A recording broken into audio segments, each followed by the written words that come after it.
Hi, everybody. It's Renee Cormier from the Fractional Referral Network. Hold on one second. I'm just trying to organize my screen here. Today we have, Dinesh, help me. Dinesh Mohangupta. Is that right? You can call Good. me I got to me. close enough. I'm sorry. I should I should have double checked that before I hit the record button. Dinesh is a member of the Fractional Referral Network, and I'm on a mission to help fractionals stay self-employed. And in the interest of doing that, I like to spotlight members so that members get to know each other better and outside people get to know our members better. So welcome aboard, Dinesh. The first question is, who are you and what kind of work do you do as a fractional? So I call myself as profit keepers for businesses in Canada and US. Basically, what we have seen is businesses, whether small, medium, or large, they're good in running their business. But what we see is they either don't have the time or the expertise to ensure they're paying right amount for their vendor services, like their telecom bills, shipping, waste pickup, fuel purchases, uniforms, facility supplies, office supplies, and so on. So that is where we come and help the businesses with our expertise. We do three things for them. First thing, obviously, you have a contract with the service provider. So we take a copy of your contract, we check your bills, and we compare and see if you're billed properly. There are billing errors. 60% of the time we find there are a lot of billing errors, which goes unnoticed by businesses because they simply don't have time or energy to look into that. So we help them recover all those money. Second point, we understand the businesses very well. So we look into their services and see, are they structured properly? Do they even need the service? Is there any way we can optimize, plug in the leakages? And ultimately all these efforts will save them money. And the last part is, with 35,000 clients under our belt and 25 years in the market, we have developed a cloud and knowledge. So we use that to leverage for other businesses and help them get better pricing. So in effect, the three things what we do, it improves the company's bottom line without any risk, and help them optimize their expenses and increase their cash flows. So that is Okay. what I do. Okay. So what made you decide to do this instead of like going after a traditional job? That's a good question, Anish. So I landed in Canada as an immigrant in 2018, and the moment we landed, it was the country was welcoming us, and we really loved being here. But what I have seen, and of course you and many others would resonate well on this, the landscape has completely changed in the last 6 7 years, right? Things have gotten expensive, inflation and all those things. And what I also see is, not to point anybody, but corporates are overcharging customers for everything, right? They want to increase their profits, so they increase their prices, and it get passed on, passed on, passed on. And ultimately, it's people like you and me who end up paying for all those things, right? Our day-to-day things like our grocery expenses, our service bills, everything has gone up, right? So, Yes. so, I wanted to do something, which will, first thing is, okay, I wanted to break the monotony of like a 9 to 5 or a 8 to 4 job and wanted to do something, which fulfills and which is satisfying for me, which gives freedom, flexibility, and things what I want to do. At the same time, I was also looking for a business which can add value to everybody, right? I'm not here like other business, where, okay, I'm here only to make profits. Of course, I want money, but I also wanted to, do something, which will also help others, right? So that was the primary purpose. And when this business opportunity came in, it was a right fit for my experience and my lookout and my long-term vision. So I straight away jumped into it. So the beauty about this business is like everybody wins here. Like Right. I service my customers, so they save money, they win. I'm helping them saving money, so they pay me money, so I also win. And the beauty is the vendor with whom we are doing business also gets a secured business for 3 years, so he also wins. How many times do you find a business model where everybody wins, right? Yeah, that's right. Yeah. So that's Yeah. the beauty of it. So that explains it all why I wanted to do this. Good. So what do you enjoy most about working this way? So I get to meet the different businesses. I get to meet different people. It's different experience. It is not like, every customer situation is different, right? So when you just go, it's not only the satisfaction of helping them, but you also learn something new about the business, how they are running, what are the challenges, what are the nuances and nitty-gritties of those business. So you get to, develop your knowledge, wisdom, and thought process also as a whole, right? And then when you go to these networking events, it gives an opportunity to start a conversation. If somebody is looking for something and I know somebody is trying to, have something, make that, right connect to people. So it's a whole lot, satisfaction what you derive out of this. So it's just, And yeah. Go ahead, Ran. so what's one challenge you're working on right now? Like what are you really trying to achieve that's you're finding a little more complicated? That's again a very good question, and this is a day in and day out challenge what I face. My business model is very simple. There is no catch, no ifs and buts, no hidden fees, nothing. It's a straightforward, simple model where we just come and look at the business, and only if we save them money, we charge them. If we don't save, we don't charge even a single penny. But That's what I perfect. see as a biggest challenge is, particularly businesses in Canada, they find it difficult to understand, and they always think, "Oh, this sounds too good to be truth, so there is always a catch," right? Yeah, yeah, Of course, there is not.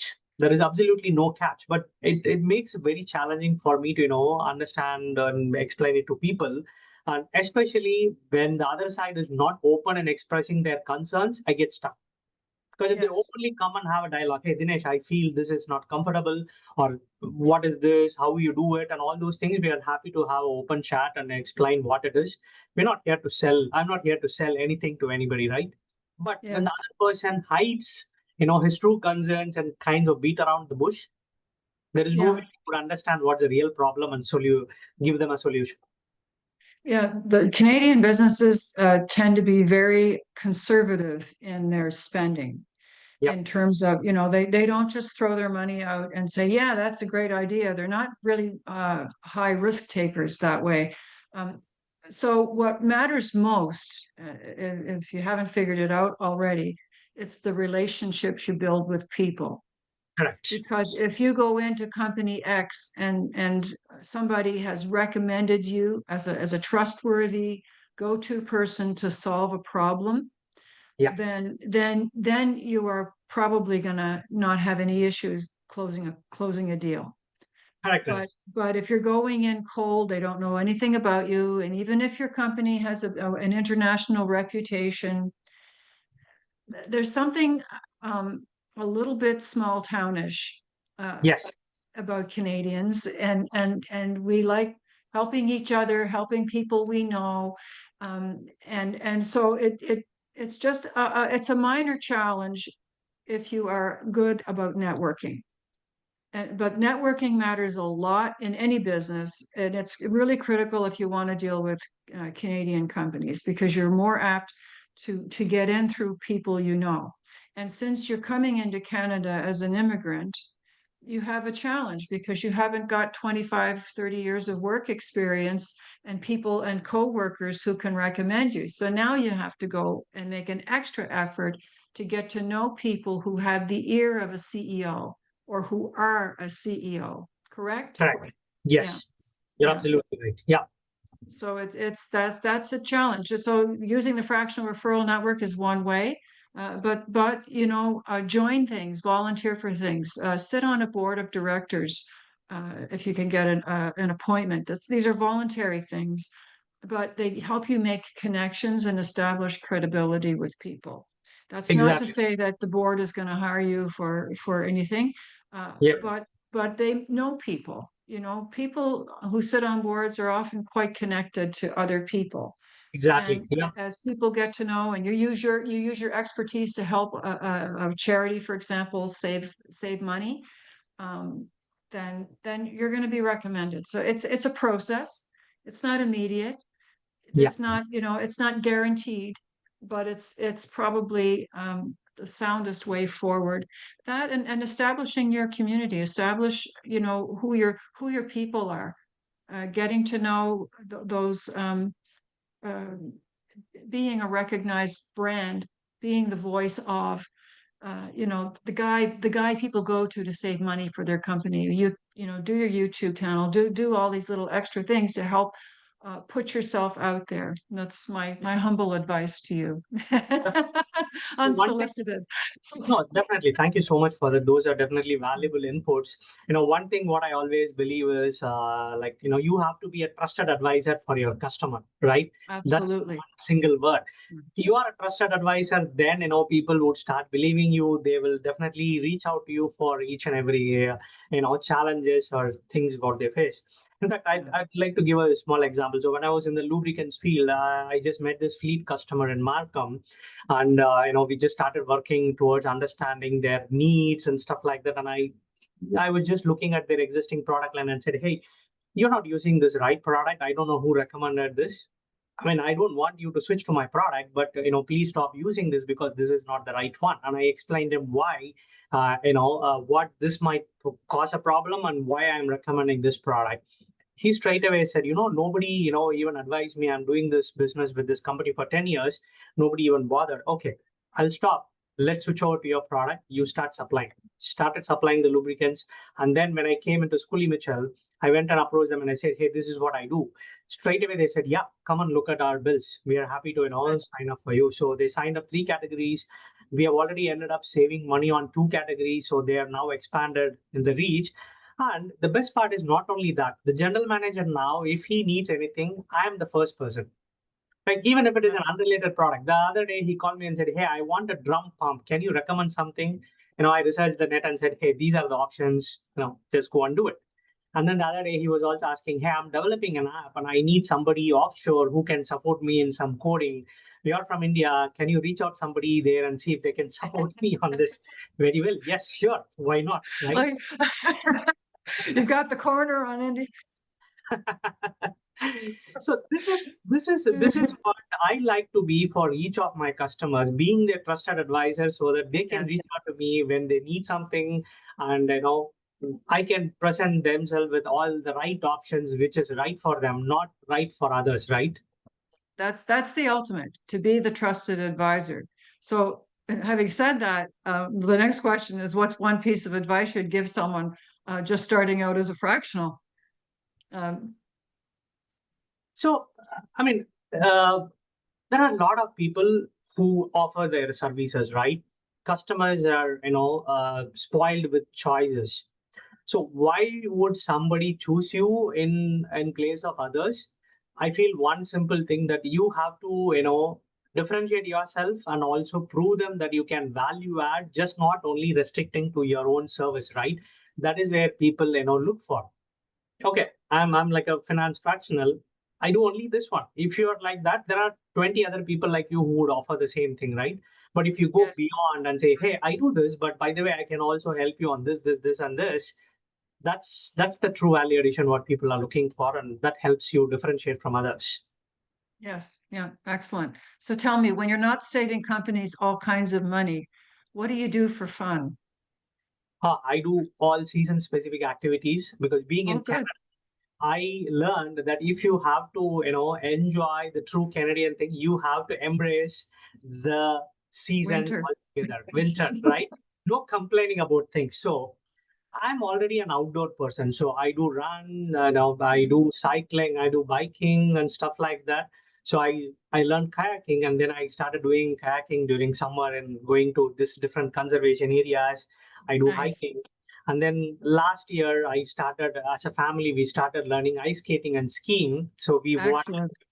that's the only way you can get out on the snow and Yeah. enjoy it. Otherwise, That's yeah, that's the absolute key. If you want, the only way you can live with winter is to embrace it, exactly. and it can be fun. I mean, when I was, children love to play in the snow, and we don't actually get a lot of snow in southern Ontario. Yeah. But other provinces get tons of it, and lots of cold and whatnot. But we're pretty lucky, actually. Exactly.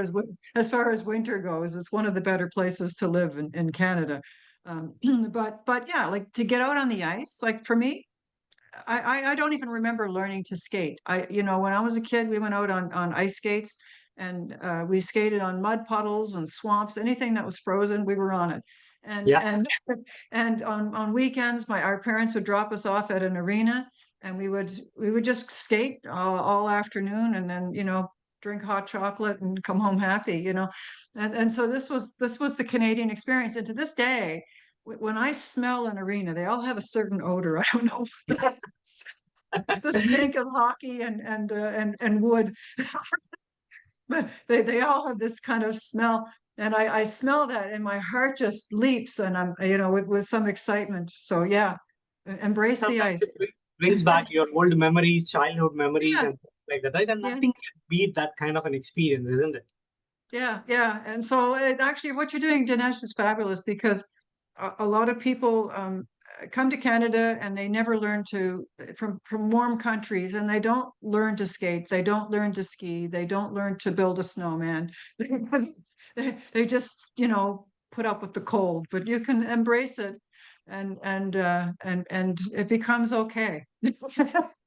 Exactly. There's always, like two sides to the coin, right? You can look at the glass half filled or half full. It's how you look at it, right?